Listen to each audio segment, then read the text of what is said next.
अस्सलाम वालेकुम friends, welcome back to my YouTube channel that is multitask. आज हम लोग कॉस्ट फंक्शन पढ़ेंगे। ये प्रोडक्शन फंक्शन का पार्ट है कॉस्ट फंक्शन। तो कॉस्ट किसे कहते हैं? जो भी हमारे प्रोडक्ट को बनाने में पैसा लगता है उसे हम कॉस्ट कहते हैं, ठीक है। फिर कॉस्ट फंक्शन किसे कहते हैं? ये देखिए, the relation between cost and output is known as cost function. जो कॉस्ट और आउटपुट का रिलेशन है इसे हम कॉस्ट फंक्शन कहते हैं। Cost function refers to the functional relationship between cost and output. Cost और आउटपुट के बीच की फंक्शनल रिलेशनशिप को कॉस्ट फंक्शन कहा जाता है। It is expressed as C is equal to F Q. C is equal to F Q क्यों? क्योंकि फंक्शन ऑफ आउटपुट, यहाँ क्यू क्या है? क्वांटिटी ऑफ आउटपुट, सी है हमारा cost of production, F functional relationship है, ये यहाँ दे रखा है। अपॉर्चुनिटी कॉस्ट क्या है? Opportunity cost is cost of the next best alternative foregone. जो हमारा नेक्स्ट बेस्ट ऑल्टरनेटिव है, जो हमने चीज़ को, हमने अपने ऑप्शन को चूज़ करा है, उसकी बेस्ट कॉस्ट, ठीक है। अब देखिए short run cost, short run period किसे कहते हैं? शॉर्ट रन उसे कहते हैं जिसमें हम हमारे सारे फैक्टर्स फिक्स रहते हैं, वेरिएबल बहुत कम ही से रहते हैं, एक आध फैक्टर को ही हम चेंज कर सकते हैं, क्योंकि शॉर्ट रन में इतना टाइम नहीं होता हमारे पास कि हम अपने फैक्टर्स को चेंज करें, ठीक है। We know in the short run there are some factors which are fixed while others are variable. इसमें कुछ फैक्टर्स फिक्स होते हैं और कुछ वेरिएबल। कॉस्ट होती है फिक्स्ड कॉस्ट, वो है कि आपका प्रोडक्शन हो ना हो, कुछ भी हो, आपकी कुछ ना कुछ कॉस्ट इनकर है उसमें, तो उसे हम फिक्स्ड कॉस्ट कहते हैं। वेरिएबल कॉस्ट की चेंज होती रहती है, प्रोडक्शन के साथ वरी करती है। अगर प्रोडक्शन होगा तो वेरिएबल कॉस्ट कुछ की वैल्यू कुछ ना कुछ होगी, अदरवाइज बिना प्रोडक्शन की वेरिएबल कॉस्ट कुछ नहीं होगी। फिक्स्ड कॉस्ट की हम एग्जाम्पल में ले सकते हैं, जैसे रेंट। आपको अपना रेंट तो देना ही होगा, आपका प्रोडक्शन हुआ या नहीं हुआ, ठीक है। वेरिएबल कॉस्ट में हम ले सकते हैं रॉ मटेरियल। अगर आप प्रोडक्ट मटेरियल की ज़रूरत होगी तो रॉ मटेरियल का पेमेंट करेंगे, जो रॉ मटेरियल की कॉस्ट है वो वेरिएबल कॉस्ट में आएगी, ठीक है। और sum total of fix cost and variable cost is equal to total cost. Fix cost और वेरिएबल कॉस्ट के सम को टोटल कॉस्ट कहा जाता है, ठीक है। यही है total cost of fixed cost. Fixed cost refer to those cost which do not vary directly with the level of output, जो आउटपुट से नहीं बढ़ती है। आपका प्रोडक्शन हो ना हो, लेकिन फिक्स्ड कॉस्ट कुछ ना कुछ होती है। जैसे कि ये है ज़ीरो आउटपुट है आपका, फिर भी कुछ ना कुछ फिक्स्ड कॉस्ट है। आप अगर आपका 1 हुआ 1 हुआ तो फिर 12 फिक्स्ड कॉस्ट हर उसमें फिक्स रहेगी, ठीक है। 12 12 12 सब जगह। तो इसका ग्राफ भी सीधा बनेगा, एक हॉरिजॉन्टल लाइन। देखिए इसका ग्राफ ये बन रहा, ये 0 आउटपुट पर भी 12 थी, 1 पर भी 12, 2 पर भी, इसी तरह सब पर 12 है। तो इसका ग्राफ याद रखिएगा हॉरिजॉन्टल बनता है, पैरेलल टू एक्स एक्सिस। ये टोटल फिक्स्ड कॉस्ट का ग्राफ है। फिक्स कॉस्ट का ग्राफ हमेशा इस तरह से हॉरिजॉन्टल बनेगा, ठीक है। वेरिएबल कॉस्ट का भी देख लेते हैं, उसमें इन्वर्सली एस शेप्ड होता है।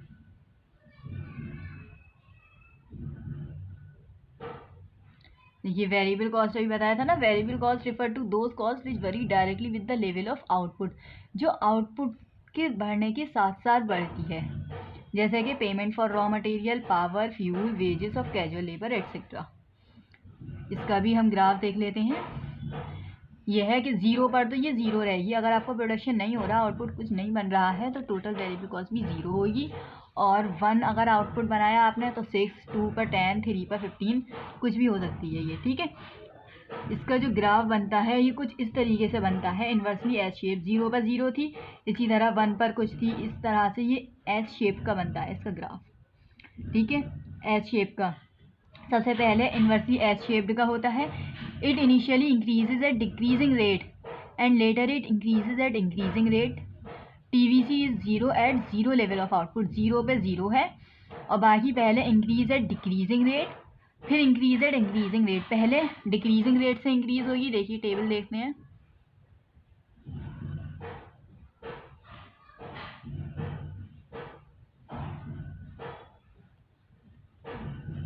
ये टेबल है ना, पहले इंक्रीज हो रही है 6 से 10, 10 से 15, 15 से 24, 35। पहले इंक्रीजिंग है डिक्रीजिंग रेट, 6 से 10 हुई यानी कि 4 बढ़ी, फिर 5 बढ़ी, फिर उसके बाद देखिए इंक्रीजिंग रेट से इंक्रीज हुई। पहले डिक्रीजिंग रेट से हो रही थी इंक्रीज, 0 से 6, 6 से 10, 10 से 15 हुई, 15 से 24, 35। यहाँ से पहले इंक्रीज है डिक्रीजिंग रेट, यहाँ तक डिक्रीजिंग रेट से हुई, फिर इंक्रीज हुई है इंक्रीजिंग रेट से। ये चीज़ समझ में आ गई। इस वजह से इसका ग्राफ एस शेप्ड का आता है, इन्वर्सली एस शेप्ड का।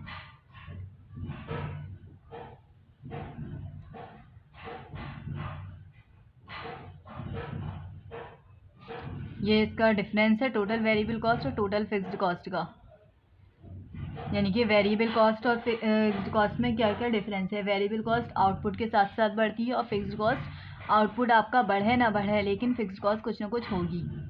और वेरिएबल कॉस्ट का ग्राफ एस शेप्ड का होता है, टोटल फिक्स्ड कॉस्ट का graph horizontal to straight line.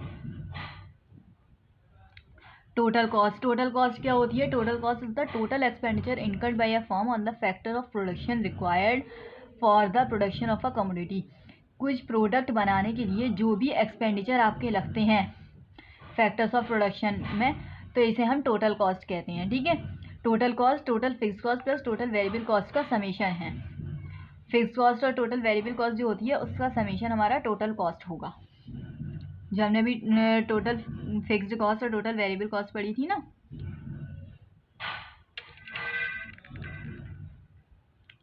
तो देखिए यहाँ पर ये टेबल है, ये टोटल फिक्स्ड कॉस्ट है, ये वेरिएबल कॉस्ट, इन दोनों का समीशन टोटल कॉस्ट आया 12 + 0 12। अब इससे ये बात समझ में आई, देखिए फिक्स्ड कॉस्ट और वेरिएबल कॉस्ट ये है, तो यानी कि ज़ीरो आउटपुट पर आपकी टोटल कॉस्ट भी कुछ ना कुछ होगी। क्यों? क्योंकि इसमें टोटल फिक्स्ड कॉस्ट इंक्लूड है और हमने ये बताया था कि ज़ीरो आउटपुट पर फिक्स्ड कॉस्ट कुछ ना कुछ होती है और इसी वजह से टोटल कॉस्ट भी कुछ ना कुछ होगी ज़ीरो आउटपुट पर। ठीक है, इसका ग्राफ देख लेते हैं। इसका ग्राफ भी 0 से शुरू नहीं होगा फिर, क्योंकि ये 12 से है ना, तो देखिए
इन तीनों का कंबाइन ग्राफ ये है, AC, ABC और AFC का।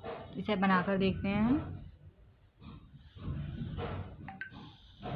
हमने देखा था पहले AFC का हमारा रेक्टेंगुलर हाइपरबोला बन रहा था, ठीक है।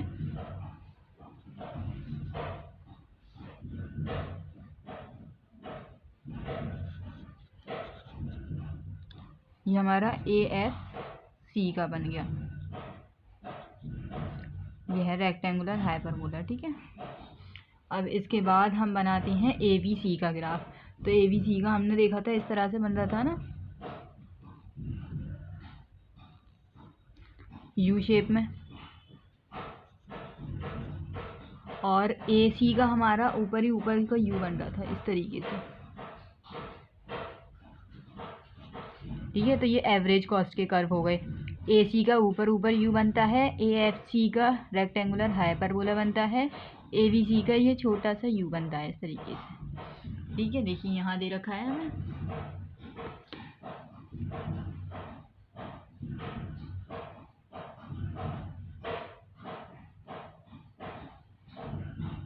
अब आती है बात मार्जिनल कॉस्ट की। मार्जिनल कॉस्ट क्या है? Marginal cost refer to addition to total cost, यानी कि टोटल कॉस्ट में एडिशन है। When one more unit of output is produce, जब एक यूनिट ऑफ आउटपुट और प्रोड्यूस करते हैं तो उसकी जो कॉस्ट आती है उसे हम मार्जिनल कॉस्ट कहते हैं। इसका फॉर्मूला ये है MCN is equal to TCN minus TCN minus 1, यानी कि total cost of n factor minus total cost of n minus 1 factor, ठीक है। इसके भी ग्राफ हम देख लेते हैं कैसे होते हैं, निकालते हैं हम। ये इस तरह है, change in total cost upon change in units of output, ये इसका फॉर्मूला है निकालने का।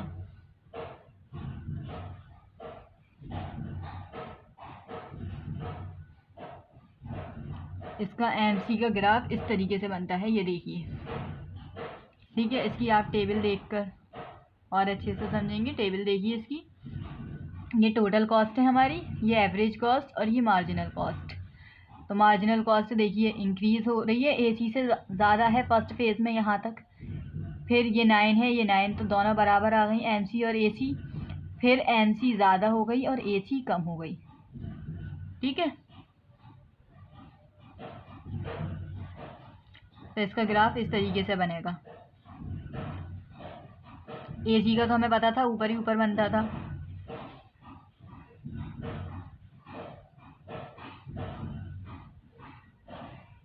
अब ABC और MC का ग्राफ देख लिए, यानी कि average variable cost. Average variable cost का कैसे बताया था हमने? यूँ करके था ना, थोड़ा सा U शेप में, देखिए इस तरीके से बनेगा, दोनों साथ साथ शुरू होते हैं बनने। ये चीज़ देखिए आपको, हमने बताया था कि इस तरीके से बनता है ABC का। तो ABC और MC दोनों का साथ साथ स्टार्ट होता है बनना,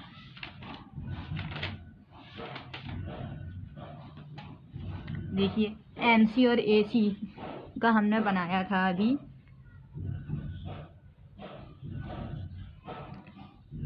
सबसे पहले तो देखिए MC का हमने इस तरीके से बना लिया, ये हो गया MC। अब हमने कहा था ABC का भी ऐसे होता है, लेकिन दोनों का साथ साथ होगा, ये हो गया हमारा ABC। इतनी बात क्लियर हुई? इसी तरीके से बना है ये। अब नेक्स्ट एक लास्ट ग्राफ और देख लेते हैं, कंबाइन AC, ABC और MC का। हमें पता था एवरेज कॉस्ट का ऊपर ही ऊपर U शेप में होता है, देखिए इसे भी बनाकर देखते हैं।